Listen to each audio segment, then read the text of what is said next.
Hi guys, welcome to another session of News in 30 Minutes. I hope everyone is doing good and I hope everyone's preparation is on track. So let us today look at some of the important issues on 8th of November 2023. Okay, the first is the massive displacement in Congo that is being explained. What is the root of this ethnic conflict in the Democratic Republic of Congo? What are the major rebel groups in the region? How did the tensions start between the DRC, that is the Democratic Republic of Congo, and the surrounding country, Rwanda? Okay, as you know, international places in news have become very important. Okay, so there are a lot of questions that are coming from this part of the syllabus, especially in your prelims. So whenever you come across any country, make sure that you go to the atlas and have a spatial sense. Okay, have a spatial sense of that particular country. For example, Philippines has been in news constantly for the last 1 week. The Scarborough Shoal as well as the Spratly Islands has been in news because China has included them within their 9-dash line. So basically so once you read those things, you have to open your atlas and look at Philippines. And after looking at Philippines, you have to also look at what are the surrounding countries of South China Sea. And where are these places in news, that is Scarborough Shoal or Spratly Islands. So this is how you always have to trace whatever places are in news. Only in this way will you be able to familiarize all the places in news. If you feel that at the end moment, if you're going to read the list of all the places that are in news, then it becomes very difficult for you to memorize as well as reproduce. That will create confusion in the exam. Okay, so let me teach you how to go about now studying about the Democratic Republic of Congo. So the moment you got to know that it is this country that we are talking about, you should know where exactly Democratic Republic of Congo is, and also you should know the surrounding countries. Okay, so if you take Africa, okay, so the Democratic Republic of Congo comes somewhere in Central Africa. It comes somewhere in Central Africa. Okay, and as you can see, the surrounding or the neighboring countries of Democratic Republic of Congo is Central African Republic, South Sudan, Uganda, Rwanda, Burundi, Tanzania, Zambia, Angola, and the Republic of Congo. Okay, so when you observe the places, always observe the places either in clockwise direction or observe it in anti-clockwise direction. Do it only in one order. Okay, but observation should always have an order. Observation should not be abstract. That is, you should not abstractly just observe the bordering countries of the Democratic Republic of Congo. You should always observe it in a particular order. It can be clockwise, it can be anti-clockwise. That depends on your comfort. Now, one question to all my users are, okay, does Democratic Republic of Congo have a border with Atlantic Ocean? Okay, so that is the observation that you have to make. Just because I asked this question, now you are going to observe carefully the map, right? So this careful observation of minute detail is what is required for your spatial sense to understand the world mapping. Okay, now so this is the basic map of Congo, and these are the surrounding countries. I hope you got this. But the entire issue is happening between this Democratic Republic of Congo and this country called Rwanda. Okay, these are the two nations that are constantly in tussle, and there is constant civil wars that are taking place between them. Okay, now there are basically what is happening is it is a ethnic conflict. Okay, it's an ethnic conflict between two groups.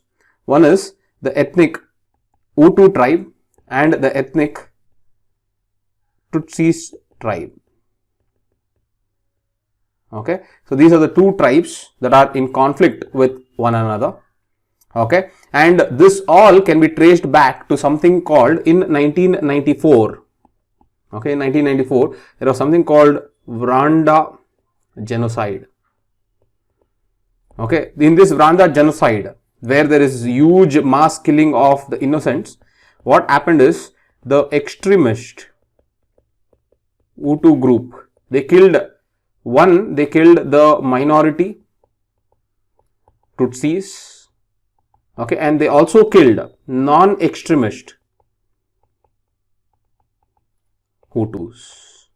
Okay, so this is what is Rwanda genocide. So observe carefully. One, the extremist Hutu group killed both the tribes, Tutsis as well as non-extremist Hutus. Okay, now when this genocide happened, post this genocide, okay, 2 million refugees of Hutu tribe, they now migrated or crossed Rwanda, and they entered the eastern part of Democratic Republic of Congo. Okay, so once they entered this Democratic Republic of Congo, to defend themselves, they started developing ethnic militias. Okay, so to just give you a recap what has happened in the Rwanda genocide, okay, the extremist Hutus, they killed the minority Tutsis as well as the non-extremist Hutus, and these people migrated to Democratic Republic of Congo, and there they, to defend themselves, created ethnic militias. Okay, now obviously when Hutu created ethnic militia to defend themselves, the Tutsis, who were also the victims of Rwanda genocide, these Tutsis also started creating their ethnic militias.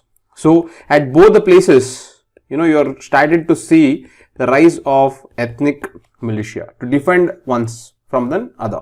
Okay, now these two tribes are constantly in tussle, especially in eastern part of Democratic Republic of Congo.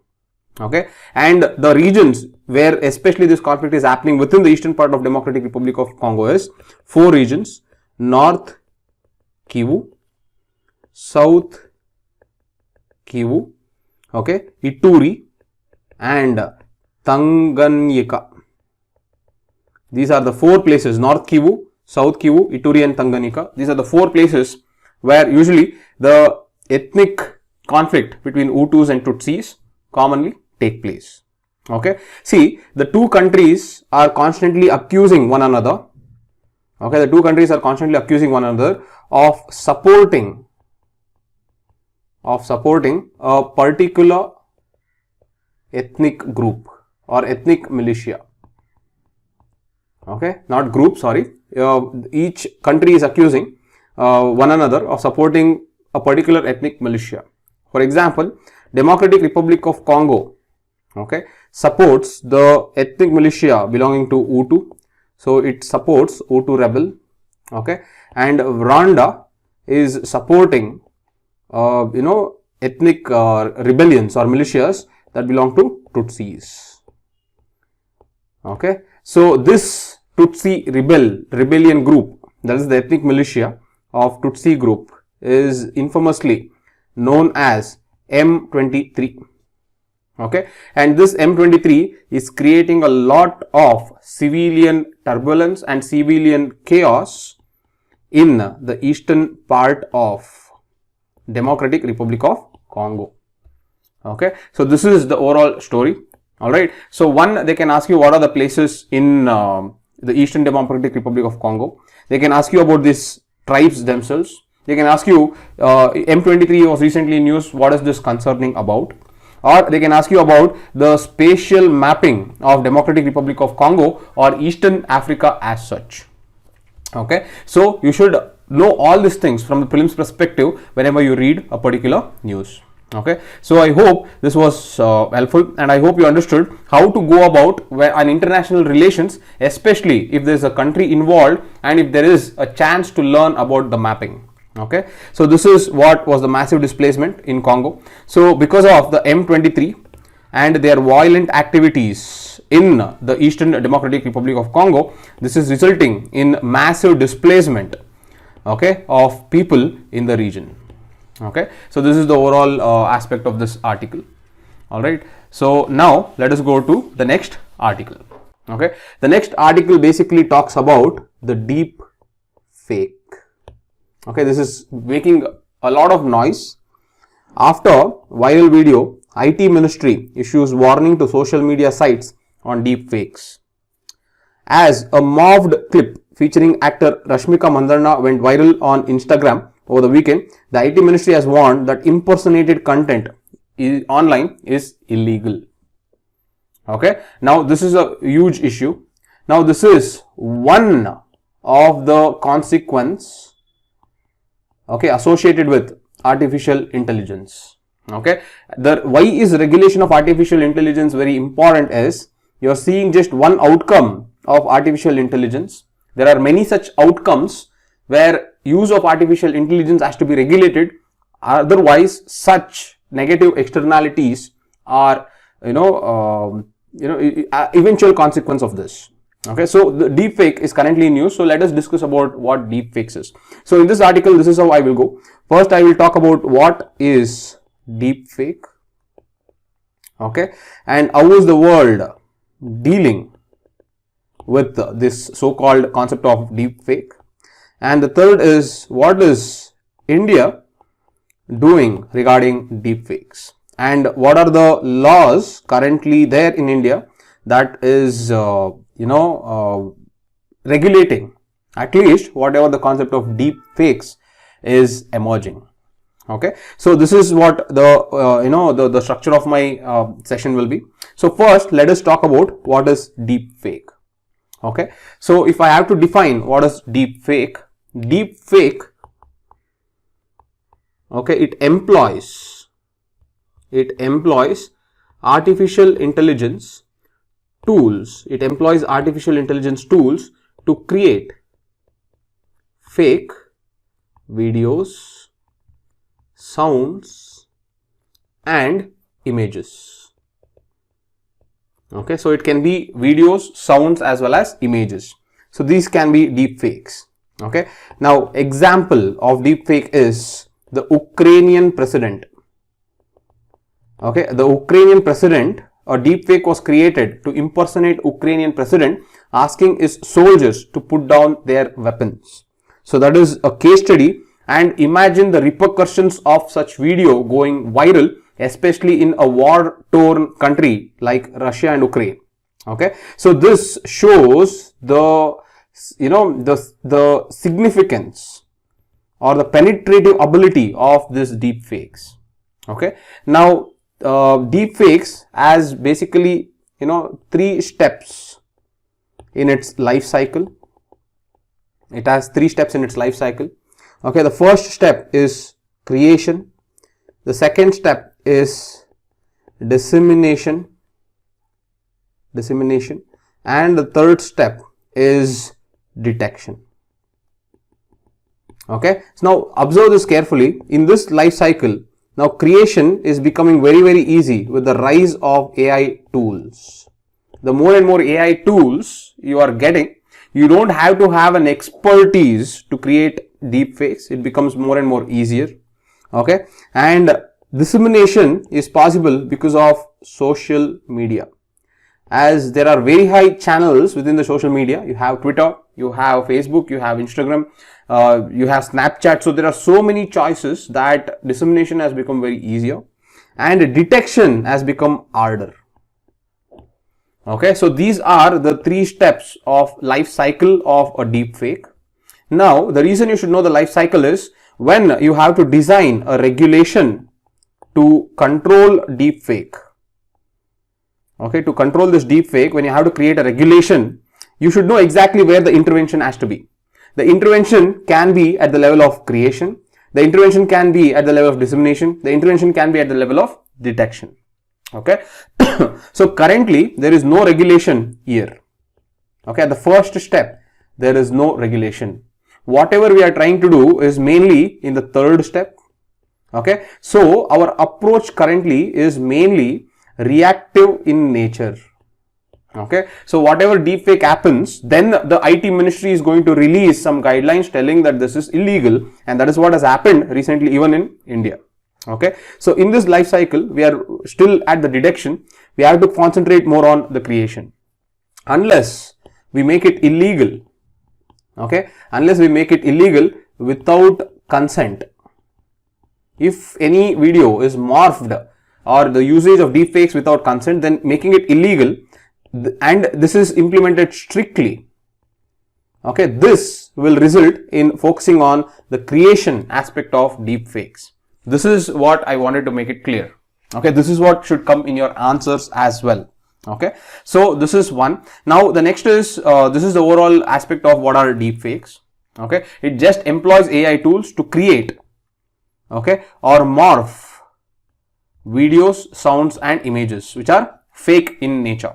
Okay, the best example is the Ukrainian president advising his soldiers to lay down their weapons, which is a deep fake, and imagine the repercussions of such videos going viral, especially in a war-torn country like Ukraine. Okay, so this is what is deep fakes. Okay, now when you come to the global community, see, the global community has observed that deep fake as such is a subsidiary to AI. Okay, so whatever threats are coming from AI, one of such threat is deepfake. Hence, regulation of AI is what is important. And in this lines came something called Bletchley Declaration. Okay, there's something called Bletchley Declaration that has come out. Okay, now this is being signed by 28 countries, and these countries include USA, it includes UK, France, as well as China, Japan and India. Yes, so India is also signed this Bletchley Declaration. So basically, it is a declaration that talks about the risks from manipulating content with the help of AI. The risk of manipulating content, with the help of AI, and a global action to address such manipulation or deception. Okay, so the global action for the such deception is what the Bletchley Declaration talks about. So Bletchley Declaration at a broader level is talking about regulating AI and its deceptive externalities or negative externalities. Okay, that is the first step. The second is what you can take as the China approach towards deepfakes.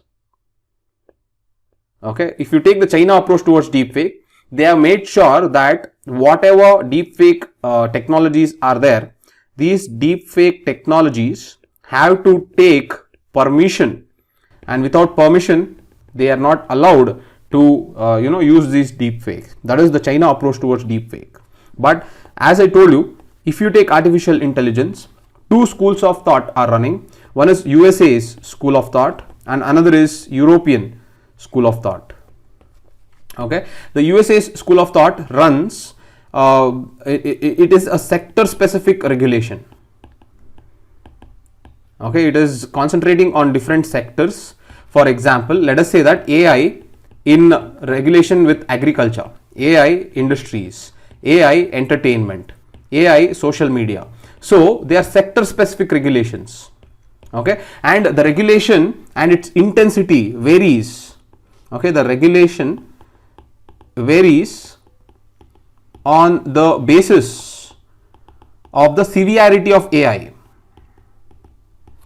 Okay, severity of AI. For example, AI with respect to entertainment industry. If AI is with respect to entertainment industry, then the regulation will be relaxed. But if it is an AI with respect to healthcare, then this will be very prohibitive. It will also be very restrictive. So what is the approach of USA? The USA's approach is sector specific regulation, where the intensity of regulation varies depending upon the severity in that particular sector. Okay, whereas European approach to AI regulation is more generic. Okay, they have specific guidelines given to AI in general. Okay, there are specific guidelines given to AI in general. So it is up to all the AI related industries to follow these specific guidelines regarding AI. Okay, so these are the broadly two approaches. All right, now if you take these two approaches, currently TRAI has come up with something called risk matrix. Okay, it has just proposed it, it is not yet implemented. It has proposed it, something called risk matrix. So this risk matrix is mainly a more or less a USA based approach. What does it mean? It means that you classify from high to low risk areas in the usage of AI, and then on the basis of that you make sure that the regulation is done. So high risk areas will have very high regulation, whereas low risk areas will have relaxed regulation. So that is one proposal given by TRAI. The second proposal is, it has also called for setting up a statutory authority. The statutory authority will take care of the implementation of regulation towards AI. Okay, and the third is, it has told there has to be a multi-stakeholder body in telling or advising the statutory authority in regulating AI. Okay, this is the Telecom Regulatory Authority of India, which has proposed how should we go about the regulation of artificial intelligence. Again, very important, these questions will definitely come in this mains or prelims, so you should have a very good idea about it. Okay, now, so you learned what is deep fakes and how deepfake is a subsidiary within artificial intelligence. You also learned what is Bletchley's Declaration and the approach of USA and Europe towards regulating AI. Now let us talk about the IT Act and deepfakes. Okay, now see, IT Act does not directly prohibit deepfake. You should know that. Okay, IT Act does not, that is what is important, it does not directly prohibit deepfakes. However, what you should know is, IT Act makes online impersonation, it makes online impersonation illegal. Online impersonation is illegal. This is very, very important. This is what the ministry has told all the social media intermediaries post that Rashmika Mandanna's deepfake morphed video becoming viral. Okay, so one, online impersonation is illegal according to the IT Act.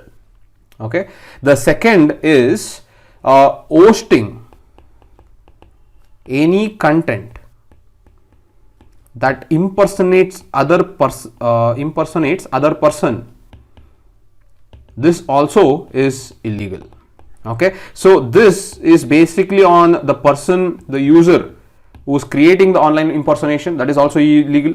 Now hosting, this means this is mainly to do with social media intermediaries like Facebook, Google or Instagram. So all these people, if they host any content that impersonates other person, then this also is illegal.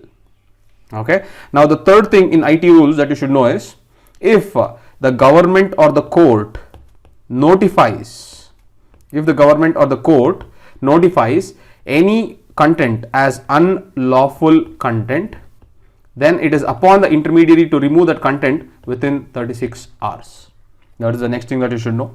The fourth is, if any individuals are depicted in sexual acts or partial nudity, then again the platforms must remove it within 24 hours. Okay, so currently if we take the IT Act, okay, these are the 5 things that you should know regarding deepfakes or misuse of artificial intelligence. 1, online impersonation is illegal. Hosting any content that impersonates other person is again not legal. Court or the government, once it tells that a particular content is unlawful, the intermediary must remove the content within 36 hours. If individuals are depicted in sexual acts or partial nudity, then that has to be removed in 24 hours. Okay, these are the 4 important rules of IT Act. Okay, this hosting any content that impersonates other person, the second point, this was added in IT rules 2021. It was not there before. In IT rules 2021, it was mainly to regulate the social media intermediaries and make them more accountable. So in that, one part is hosting any content that impersonates other person becomes unlawful. Okay. Overall, these are the 4 important points that you should know.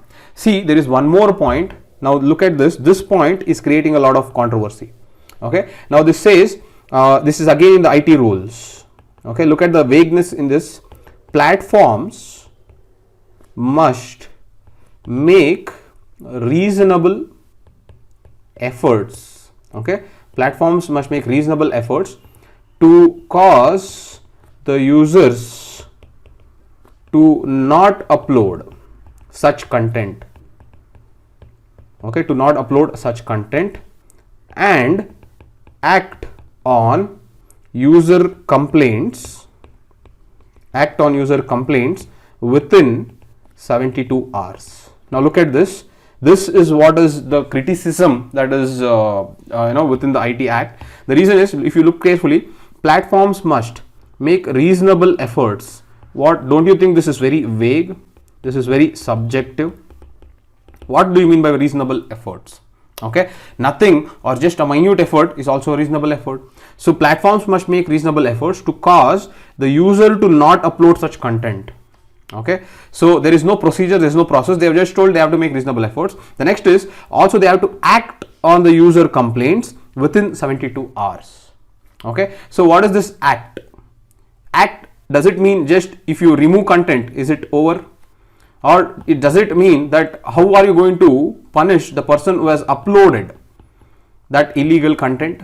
So this act on does not specify the degree of intensity, and it gives the action completely on the intermediary. So how much of intensity of punitive measures that the illegal action will take is completely dependent upon the social media intermediary.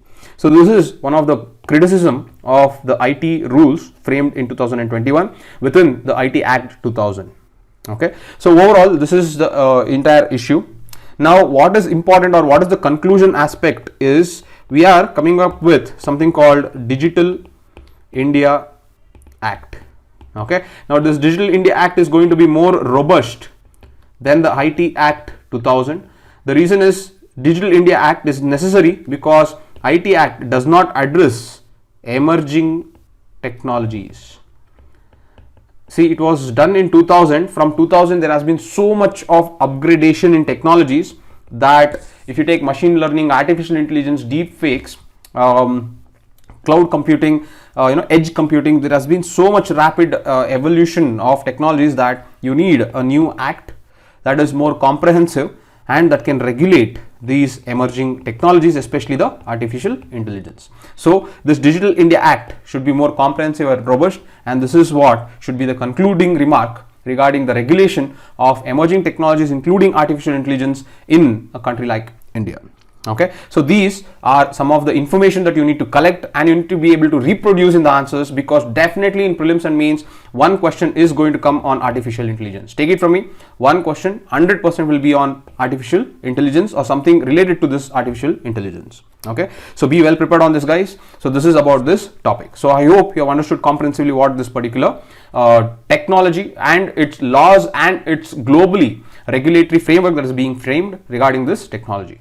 Okay, the next issue is the government set to advertise with YouTube and digital influencers to promote schemes for greater reach. Okay, so basically what this article is telling you is one of the key reasons for looking beyond legacy media. Legacy media means print and television. Okay, these are legacy media. Okay, they have been used from very long time, so hence they are called legacy media. Now the key reason for switching towards other than legacy media is the ability of social media to better reach the target audience for a particular schemes. Okay, for example, what this article says is, if there is a women audience within a YouTube channel, within, let us say, a YouTube channel, there is a very high level of women audience, then the government can promote through this YouTube channel about Ujjwala. It can promote Beti Bachao, Beti Padhao. It can promote Pradhan Mantri Matru Vandana Yojana. So these programs are specific to women. So such YouTube channels can be used to promote, women specific programs. Basically, if I have to summarize what this article is talking about is, this is usage of social media to improve governance. This can come as a case study, or you can use, this can come in GS2. So you can be able to use this particular aspect in your GS2 paper, or this can come as a case study. Okay, for example, you being a collector have to use some type of innovation to create an outreach, create awareness. Then just by telling I will use social media to do this, just by stating that will not add value or weightage. You have to give substantiation like what I'm going to tell you in the further lecture of this particular article. Okay, so the point I'm trying to make is, the reason I'm telling you this article is, they are not going to ask you such questions. It is up to you how you are going to use this in your answers as well as your essay and your ethics paper. Okay, you have to make sure that you use it whenever you get a chance, as I keep telling you. All right, so what I feel is this can be used both in GS2 as well as your case studies of ethics. So this is a very innovative approach. Okay, this is a very creative approach, and this shows flexibility in the thinking of the government. See, that the government cannot be rigid. The government has to change with the changing trends of the people, correct? And if people are more focusing on social media, then obviously the government also has to use the social media to penetrate its programs and to bring awareness via social media. So all this are different ways how you can use it in your answer. Okay, now one more thing what is important from prelims perspective is, now to promote programs via social media, what the government is doing is, the government has created something called Central Bureau of Communication. Okay, it has created something called Central Bureau of Communication. So whenever you come across a government body, it is always necessary and pertinent for you to study a little bit about this government body, like how I'm going to tell you now. Okay, one, it was set up in 2017. Okay, it was set up by integrating two bodies. One is Directorate of Advertising and Visual Publicity. Okay, this was a body that was clubbed with another Directorate of Field Publicity. Okay, so Directorate of Field Publicity was clubbed with Directorate of Advertising and Visual Publicity, and then in 2017 it was created as Central Bureau of Communication. Okay, that is first thing. Okay, the next is, this is an arm that comes under Ministry of Information and Broadcasting. The next is, it is mainly responsible for advertising. Okay, and so it is mainly involved in advertising. So what all institutes is it taking care of regarding advertising is, one, it can take care of government ministries. This is one. The second is, it can take care of PSUs, government ministries and departments, PSUs, as well as autonomous bodies. Okay, so these are the departments and ministries as well as other institutes that CBC takes care of. Okay, now it tries to provide commercial solutions. Okay, it tries to provide commercial solutions. So it basically not only is in charge of promoting the programs in social media, it is also in charge of promoting it in print media, in other digital media, even in through exhibitions, okay, as well as outdoor campaigns. See, it need not be only in social media. However, this has gained more and more prominence of late, but the CBC is in charge of promoting commercial solutions to all the other institutes via all these means. Okay, so these are some of the aspects that you should know regarding Central Bureau of Communication. So within the website of Central Bureau of Communication itself, they give a statement telling that the basic objective of Central Bureau of Communication is to advance center's image, as a facilitator, to advance center image as a facilitator of people's empowerment.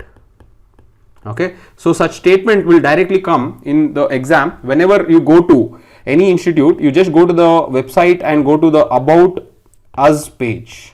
If you go to the About Us page, such statements will be given directly. Now this statement that I am telling, the main job of Central Bureau of Communication is to advance center's image as a facilitator for people's empowerment. And when you are given the same statement in prelims, okay, we generally think to overthink. We start thinking how only center's image, why not center? It will also help in state, it will also help in different autonomous bodies. So just by telling center's image, don't you think it is narrowing? So we have the tendency to overthink whenever we come across such statements. So it is always good if you go to the About Us page and just look at that particular institute. Now this, it is advancing center's image as a facilitator for people's empowerment, is a statement that's given within the About Us page of Central Bureau of Communication. Okay, so overall I hope you learned what is the Central Bureau of Communication, and this is an important body that is going to help in the social media to improve governance. Alright, so this, as you can see, this part can be used from mains perspective. Central Bureau of Communication as such can be used from prelims perspective. That's how you link both prelims and mains within the current affairs and then go back to the static. Okay, so I hope the session was helpful, guys, and I hope you are getting a gist of how to go about current affairs. Okay, so with that, thank you so much for all the support.